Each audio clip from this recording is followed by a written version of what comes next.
Hello y'all, welcome back to episode 9 of RNS. So, last episode I said I would focus on building an enderman XP farm, but I also thought it would be nice to really focus on a nice design this time. So I've already spent a lot of time designing a nice enderman XP farm. As it turns out, it is actually kind of tricky to make an enderman farm look nice, because the enderman keeps teleporting everywhere. So for this episode I wanted to do something a little different and tell you guys all about how to decorate a farm like this. I also found out some other interesting things regarding endermen and just weird game mechanics in general. So this episode will be more of a tutorial than anything else, and I hope you guys are able to pick up a thing or two from this, or at least find it interesting.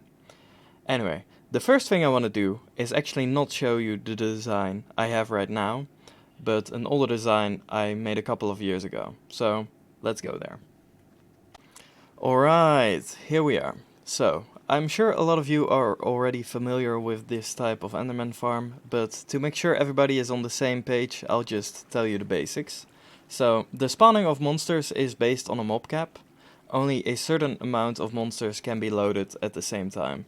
So when you make a farm like this, you want to make sure all the endermen that spawn will spawn inside your farm.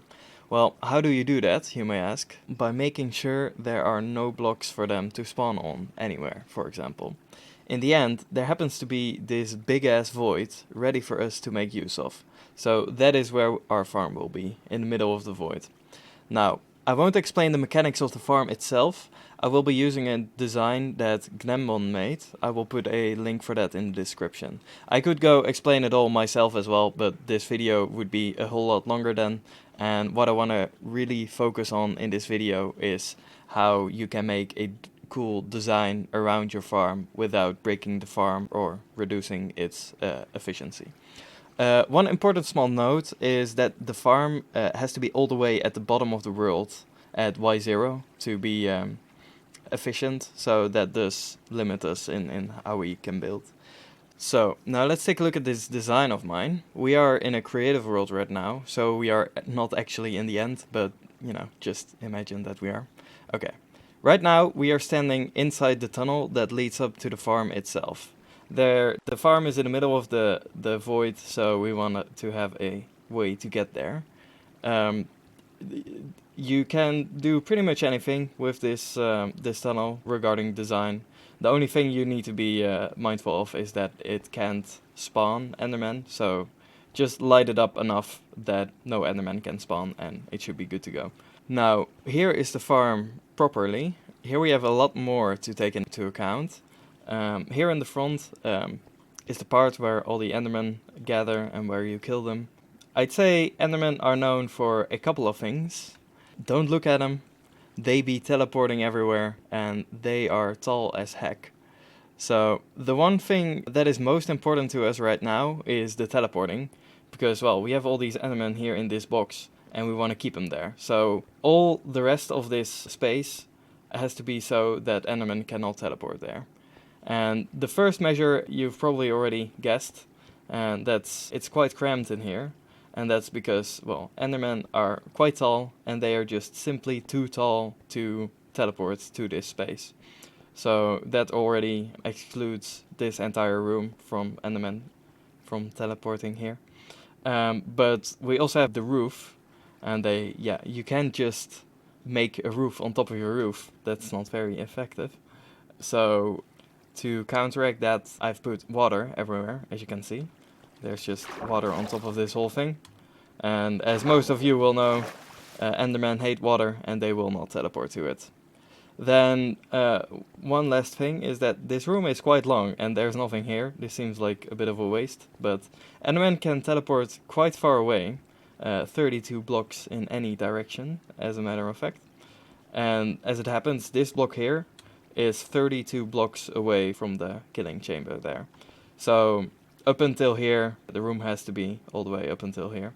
And after here, it can be high enough for endermen to teleport, because from over there, they cannot teleport over here. But yeah, that takes care of this farm. That's all the reasons why this farm is enderman proof. But there are also other ways you can make a farm like this enderman proof. And yeah, let's just go through all of them. Alright, let's first take a look at their height. Endermen are exactly 2.9 blocks high, so that means that they cannot teleport to any space that is shorter than that. And here are a couple of ways how you can do that. Of course, you can just make the space 2 blocks tall, like here. But that's really cramped. The one positive thing about this is that you have a lot of blocks to work with. Like almost any block is a full block. Then you can do what I've done in this farm, and that is make one of the sides a half slab, like here. And yeah, this already helps a lot with counteracting how cramped it is. And you still have quite a few options with all the slabs. Then you can actually squeeze in a bit more space still. And if you take 3 full blocks and make the roof, or the floor for that matter, trapdoors, you still prevent enderman from teleporting. You can actually see that this space is 2 blocks and 13 pixels high exactly, because, well, regular blocks, they consist of 16 by 16 by 16 pixels, and trapdoors are 3 pixels thick. So we have 2 full blocks and then 1 block minus 3 pixels. So this space is 2 blocks and 13 pixels high. But if you actually take the 2.9 meters from the enderman and convert it to pixels, you will notice that it's slightly higher, slightly taller than 2 blocks and 14 pixels. So there's actually 1 more pixel we can squeeze out of this. But now we get to a point where it's quite difficult to actually make that amount of space. And I've only found these 2 ways to do it. So again with trapdoors, but then on the floor some path blocks, which are 1 pixel shorter than regular blocks. And then either repeaters or comparators, which are 2 pixels tall. This I could see someone maybe use ever, but this would be quite the stylistic choice, unless you want a redstone themed enderman farm, I guess. But yeah, these are the ways that make use of the height of the enderman, but there are also certain blocks that endermen just cannot teleport to. And well, the first one I've already said, and that's water. They hate water, they get damaged by water, and they will not teleport to it. Another one is lava. Seems obvious, but yeah, they also get damaged by lava and cannot teleport to it. Then this one is quite interesting. Any waterlogged block will also prevent endermen from teleporting there. And that's quite interesting, because you can make a floor that's just completely flat and waterlog it, and then enderman cannot teleport to it anywhere, despite it looking like a solid floor. So yeah, can certainly do interesting things with that. Now here's another one that a lot of you may know, and that is carpet stacked on top of another carpet. And you may ask, well, why the heck does this prevent endermen from teleporting? This doesn't make any sense. And well, every block in Minecraft has a list of certain properties. Like, for example, certain blocks are transparent, some blocks cannot be pushed by pistons, some emit light, all that kind of stuff. And one of these properties is whether or not a block will block movement through it. And most blocks will block movement. As you can see with stone, you cannot move through this block. But if you take, for example, this grass here, it has a visual hitbox, but you can't just walk through it. It doesn't have a physical hitbox. So that's the difference between a movement blocking block and a non-movement blocking block. And as it turns out, carpet is classified as a non-movement blocking block, so you can move through it. And it makes sense. If you place down a carpet and just walk across it, you can just walk across it. Easy as that. So it doesn't block movement horizontally, but as we know, it does block movement vertically. You cannot fall through it, despite it being non-movement blocking. So that is why this works. And what happens is an enderman will try to teleport to the block this bottom carpet occupies, and it thinks that it's possible because it's a non-movement blocking block, and like the space it will occupy doesn't have any movement blocking blocks in it. But when it actually tries to complete the teleportation, a different check it goes up and says that, wait a minute, I try to teleport here, but I actually cannot stand here. There actually is something blocking my movement. So then the teleportation fails. And while most people know this trick as carpet on top of carpet, it's actually not the only combination of blocks that works like this. And most notably, any non-movement blocking block with carpet on top of it will work. Like here are a couple of examples.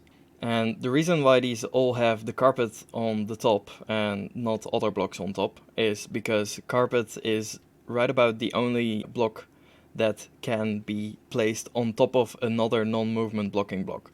So you cannot place a flower on top of another flower. You cannot place a rail on top of another rail. You can actually place an end rod on top of another end rod. But what happens is it's not a full block. So an enderman could still stand here. It can still teleport here. And no matter how you orient an end rod, there will always be space for an enderman to squeeze in there. It's just not really, this is not really a great floor anyway, but yeah. There are two configurations that don't use carpet though, and those are here. The first one is lily pads, and you can imagine that lily pads have a similar thing going on as carpets. You can move through them horizontally, but you cannot move through them vertically. So they are wrongly classified as non-movement blocking. And what happens is an enderman will try to teleport here. The teleportation attempt will go through the lily pad and it tries to teleport into the water, which of course is not allowed. So they won't teleport to here. And then this one is kind of interesting. This is exactly 10 snow layers on top of each other. So this bottom block is made up of snow layers and is not a snow block, which is a different thing. All snow layers, no matter how many you stack on top of each other, are actually classified as non-movement blocking blocks, despite, it's a full block and you cannot move through it. And what happens if you put another 2 carpets on top of it? You have a very similar situation to the other ones, to the carpet ones. It tries to teleport into this bottom block. It thinks it's non-movement blocking. And then when it tries to teleport there, it notices the block above it. It cannot move through that. So then the teleportation fails. And now you might think, why does it have to be 2 snow layers? And why isn't 1 not enough? Like, with the other ones. It seems like 1 layer is enough. And that's because 1 snow layer actually doesn't have a physical hitbox. All snow layers are visually higher than they physically are. So if I move through this, I actually don't gain any height. And yeah, there's actually quite a few weird quirks with snow layers. So I actually want to show you those quickly. So yeah, here we have a configuration of 1 snow layer, 2 snow layers and a repeater. You can see that each snow layer is 2 pixels high. So yeah, if we walk through here, we don't gain any height. But then if we walk on top of the second snow layer, do gain height. And if we go between these 2 snow layers and the repeater, you see that this is the same height. The physical hitbox of 2 snow layers is 2 pixels tall. And this holds for all configurations. The physical hitbox of a certain amount of snow layers is always 1 snow layer lower. And this means that there are actually some differences between a snow layer block and a full, regular snow block. And you can see that here. At the edges I have full snow blocks, but in the middle I have some snow layer blocks. And if I go to the middle, you can see I dip down. So you can you can notice that there are snow layer blocks here. And there's also some other differences. For example, full snow blocks, you can push them with pistons, but a snow layer block will get broken. And snow layer blocks will melt when given water, but snow blocks won't. So yeah, some weird quirks around snow layers. But anyway, back to the matter at hand. So, now with this knowledge, how did I decorate my farm? Well, I wanted to find a way to make a completely open farm, one where you just can easily fly in with your elytra, So I tried to find all the blocks that endermen cannot teleport to. But there was an annoying flaw with my plan. It's easy enough to have a platform where endermen cannot teleport to, but if you want to have any specific blocks, like, you know, an enchanting table or chests or whatever, you have to cover those with something as well, which is hard to do in a way that is pretty. I couldn't really find anything good. So I had to figure out a way that is both open, but that also has some covered parts, while keeping the whole thing looking pretty. And yeah, I've worked hard on that, and I think I kind of succeeded in that. And I will go show you that very soon. But one final thing before we go there. Of all the blocks that I found that endermen cannot teleport to, one of them I could not find any reference to on the internet. And I even added it myself to the Minecraft wiki. And that one is the lily pad. Yeah, I could not find anyone who had noticed that endermen cannot teleport to lily pads. So I really wanted to do a design that focuses on that. And it uses that as the main theme of the farm. But yeah, I think it's time I showed you my new design. So let's go to yet another creative world and show you my design. And here we are. Before you, you can see my new design for an enderman farm. I'll bet you a lot that this is the only forest-themed enderman farm you will find. But anyway, there's a lot to look at here, so let's go through it all. First, the spot where you kill the enderman. On top here you can see this is the spot where the endermite will go. And behind there is the spawning platform for the enderman. And then down here will be the killing room for the enderman. There's some funky stuff going on here, but once again I will put the link to the design for this farm in the description. Now, to make the killing experience a bit better, I've also added some amenities. On the right here we have an enchanting setup, and on the left here we have some storage. There's also actually some stuff on the second floor here. On this side you have a little listening room where you can play your favorite tunes while killing endermen. And on the other side there is a little bedroom slash study room. I'm particularly proud of this little staircase over here. It's just neat how it works in such a small space. These second floors are not just for fun though, because, well, let's talk a bit about how I prevent endermen from teleporting here. Well, the first part is pretty obvious. There's these lily pads everywhere. This already prevents endermen from teleporting in a large region, area, whatever. But then you might wonder, this forest here, surely there's not, you could fit an enderman in there somewhere. But I meticulously went through this all and made sure that there is not a single spot that is tall enough for an enderman to teleport to. So despite it looking like pretty random, it's very meticulous crafted like that. And yeah, on top of here, to top it all off, so to say, I have some magic water that covers the rest of this like egg shape. This water is totally doable in survival, and I will show you in a bit how exactly you can achieve this. Then there's one more thing in this area, and that is the rails. Luckily, the carpet trick also works with both rails and buttons, so this prevents endermen from teleporting here. One thing I'm less happy with is that, well, you can see that the rail gets raised, but if I have it on the lowest block it can possibly be, it turns out, like over there, it turns out that if you step out of the minecart with a carpet on top of you, you get teleported underneath the lily pads in the water, which is, you know, not great. So I had to raise this rail here one block.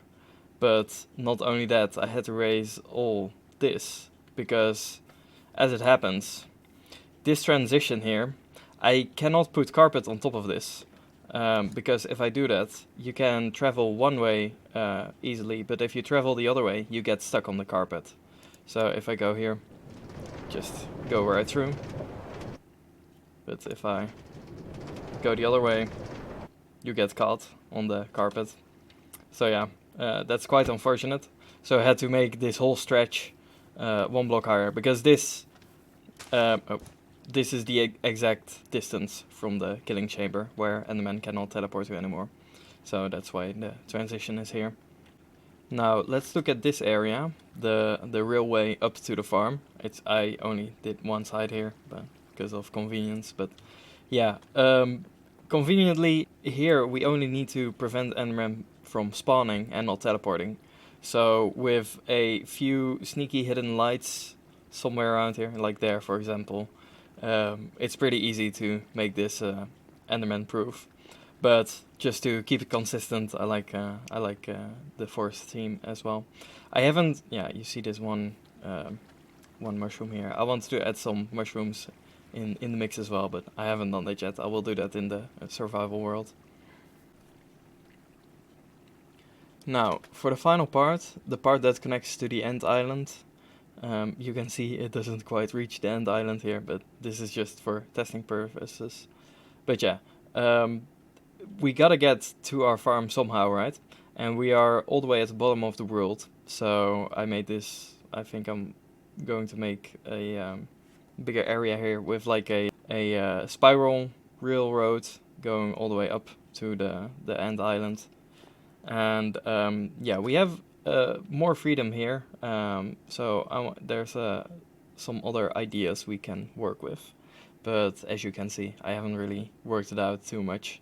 I'm thinking of making like a waterfall here, or like a little cottage. I don't know. I will work on it.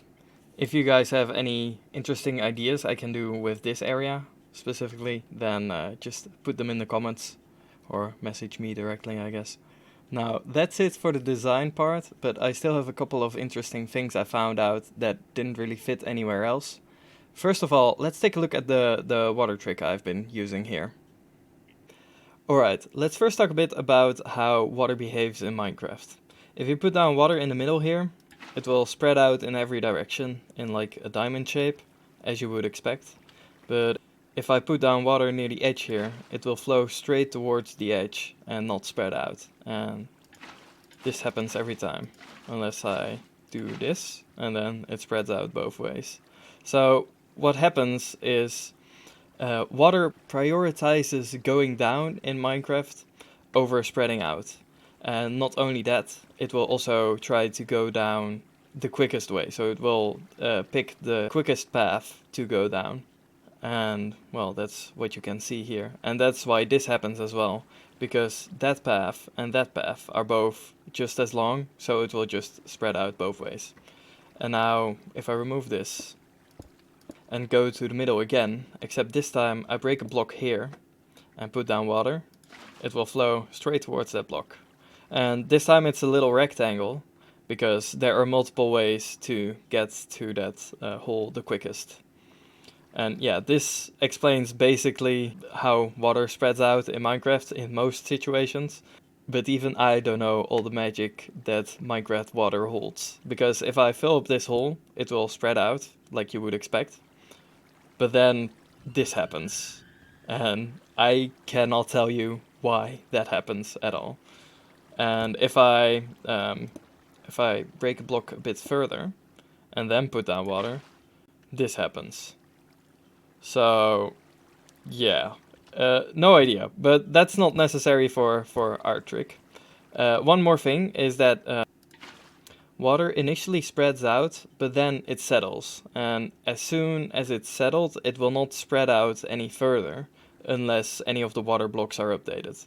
And updated means that a block next to it gets changed. So if I put down a block here, this water block gets updated. If I remove it again, it gets updated as well. So if you take a look at this block here, you can see that it's not in direct contact with either that water block or that water block. So that means I can just remove it without disturbing the water. And I can actually do this all the way around, so that we get something like this. And this will stay like this until one of these water blocks are updated. So if I put down a block here, it will spread out. And that's not only the water source, that's any block. And not just by placing, also by removing, it updates again. So yeah, with this knowledge, we can take a look at how I did my trick. So let's do that. Alright, I made this little configuration to show how to do the trick. Say if we want to put down water and we want it to flow that way, but not that way. If we put down water, it flows both ways, as you might expect. So what you may think of doing is like put down a block there, and then put the water down, so it flows the right way. But if we break this block, it will update the water block, so it will flow the other way again. So what we want to do is we want the water to flow the right way by itself, without any help of other blocks. So if we put down a block here, these 3 blocks are a longer distance down than this block. This goes straight down and this is a bit further. So the water will prioritize going down there and will not go any other way. Like that. And now, because this block is not connected to that block at all, we can just remove it and it stays like that. So if you now want not just the one water block, but we want this whole row to flow that way, not any other way, just do it again and build all around and then put down water. Except now it spreads down here as well. So if we want to prevent the spreading out here, we just have to do the same, but also put down a block right there. Like this. So if we now put down water, it will behave just like we want. And again, we can break these blocks because they are not in contact with the water at all. Now say we want the water to flow out a bit further, like this. It works a bit different. So what you might think is just put blocks all around again, so it will flow the right way. But that's not what happens this time. It will flow sideways. And what happens, if we take a look at this block right here, is that that way is shorter than that way. So to prevent that, we put down a block here. But now both ways are equally long, so it will go both ways. So to prevent that, again, place another block, and now this route is longer than this route. But that's not the whole story, because the water can also flow like this, and then outward like this and this. And that is again just as long as going that way. So we need to put down blocks here as well. So we get something like a diamond shape, and now the water should flow just like we want it that way. If we do it on the other side as well, like this, the water should do exactly what we want. And voila. And again, since these blocks are not in contact with the water, we can just remove them all. And now the water does exactly what we want.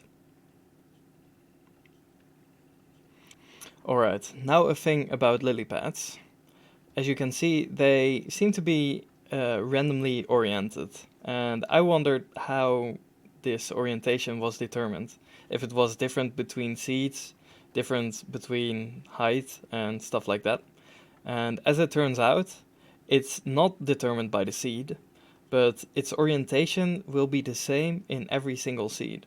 So if you go to the same coordinates in 2 different seeds and put down a lily pad there, it will be oriented the same way every time.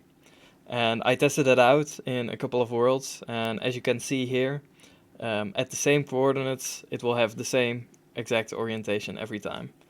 And so there's like this magical secret grid of lily pads all throughout the world. And this is not only on the X and Z coordinates, it's also on the Y coordinate. So if you go up and down, as I did in this world, you will see that the orientations will change. So there's like this 3D grid always.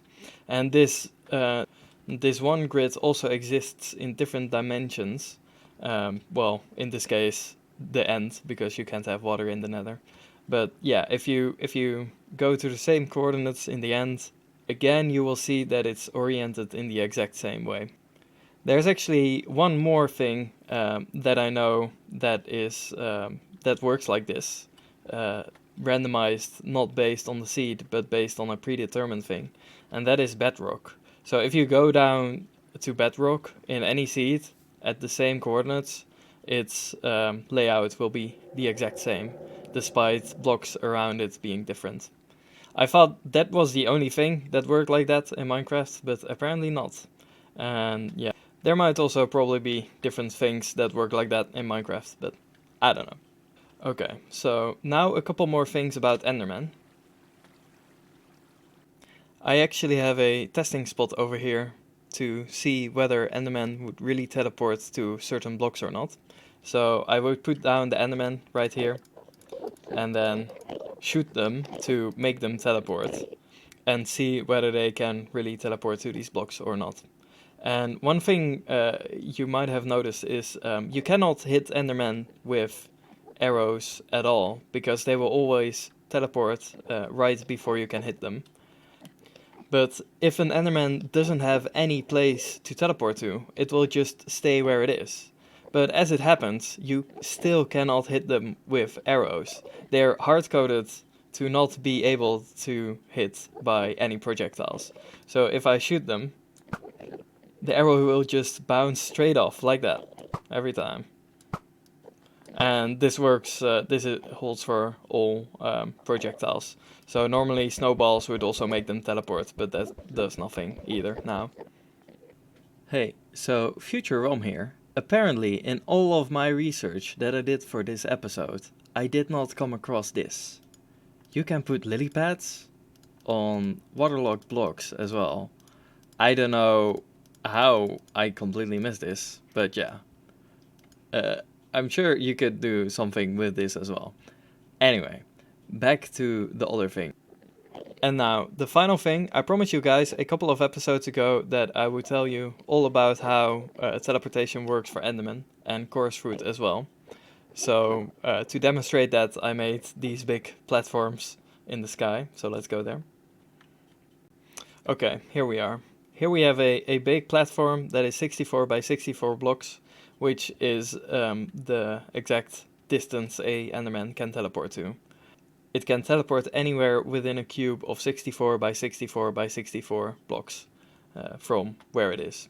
So if I put down some Endermen here and then shoot them with some snowballs, they should all teleport to somewhere down there, because this platform is the only thing that they can teleport to, except this small platform here. So one may teleport to another spot on that platform, but the vast majority will be down there.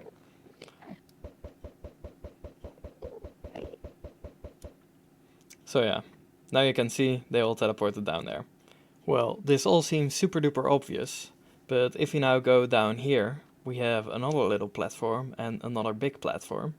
This time, both this bottom and the top platform are within reach of this small platform. So if I again put down Endermen here and shoot them with my snowballs, you should expect them to teleport either up there or down there with like roughly equal proportions. But if we do that,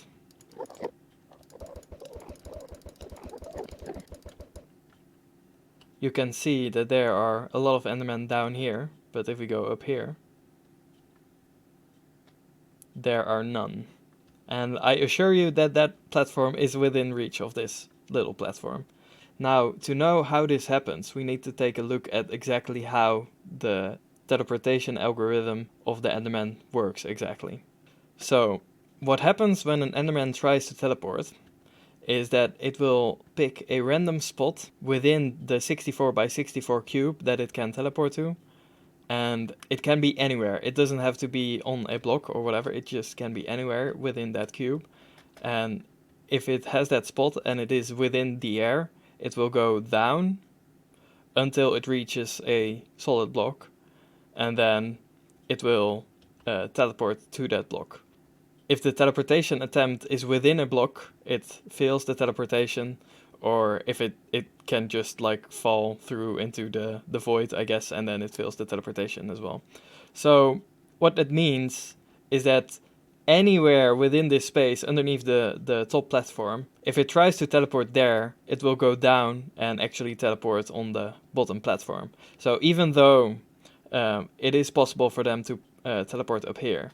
They need to be like exactly at this height, the teleportation attempt, for them to end up there, which is a very small chance. So that's why they all end up down here. And a chorus fruit works in the exact same way, except the cube you can teleport to is smaller for chorus fruit. Enderman can teleport 32 blocks in any direction, but chorus fruit will only teleport you 16 blocks in any direction. So there's a 32 by 32 by 32 cube where you can teleport to. But this going down and teleporting downward can actually be outside of that cube. One interesting use of this knowledge I have found is with end raiding. So let's go to an end city quickly. Alright, so if you've ever been end raiding, you might have been eating some chorus fruits while inside a city. And you might have noticed that chances are quite high that if you eat a chorus fruit while inside a city, you will land somewhere on the ground, or at least like way lower, and you never really end up anywhere high inside the end city. And now you know exactly why that happens. Because like if you're inside a room like this and then eat a chorus fruit, chances are pretty high that the teleport point is somewhere outside of this room, and it will go down towards the ground. So if you want to conserve on other food, like better foods, and want to eat chorus fruit while inside a end city, you can still do that. But if you stand on like a big platform like this and stand all the way at the middle, chances are pretty high you will stay on this platform or in the room below here and not on the ground, because this platform is pretty big compared to the teleporting range. And another use of the chorus fruit is that if you're floating from the shulker boxes, if you eat one, you will be teleported to the ground. But yeah, you've already seen that in the end raiding video where I got the achievement by making use of that mechanic. But yeah, I think that's all I have to say this episode. So I think it's time to go back to our survival world. Hot dang, that was quite a lot. I had a lot to tell you, and I did it. I got it all out there. As you can imagine, this episode took quite a lot of time and effort to make, but I wanted to try something different and to challenge myself, to see if I could do it. Because I had a lot to tell that I wanted to get across clearly, I treated this video like an essay and scripted the whole thing out. I hope that really has had an impact on the quality of this episode. But in any case, I got a lot of practice with talking to myself. Anyway, it's the end of the episode. You know the drill. It's kind of interesting how all the other classic YouTuber things got lost so quickly. I never ask you to like or subscribe or join my Patreon or buy my merch or whatever. Just, hit that bell. Simple enough. But yeah, anyway, thanks for watching and see you next time, hopefully. Bye!